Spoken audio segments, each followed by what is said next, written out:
এ.আর রহমানের সঙ্গে সায়রা বানুর বিবাহ বিচ্ছেদ নিয়ে চর্চা তুঙ্গে।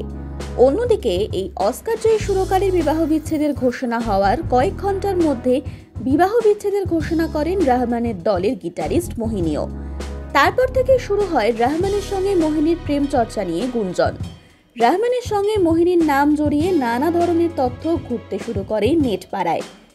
এরকম আবহে নেটপাড়ায় তুমুল ভাইরাল হয়েছে মোহিনীর একটি পোস্ট, যেখানে দেখা যাচ্ছে হাতে একটি গিটার ধরে রয়েছেন এই গিটারিস্ট এবং তার ক্যাপশনে তিনি লিখেছেন, মনে হয় দ্বিতীয়বারের জন্য প্রেমে পড়েছি। এই ক্যাপশন থেকে দুয়ে দুয়ে চার করেছে নেটপাড়ার একটি বড় অংশ। আসলে নিজের গিটারের প্রতি ভালোবাসা থেকে ওই ক্যাপশনটি লিখেছিলেন রহমানের দলের এই চর্চিত গিটারিস্ট, কিন্তু এই লেখার অন্য অর্থ বের করেছে নেটপাড়া, আর সেখান থেকেই শুরু ফের গুঞ্জনের।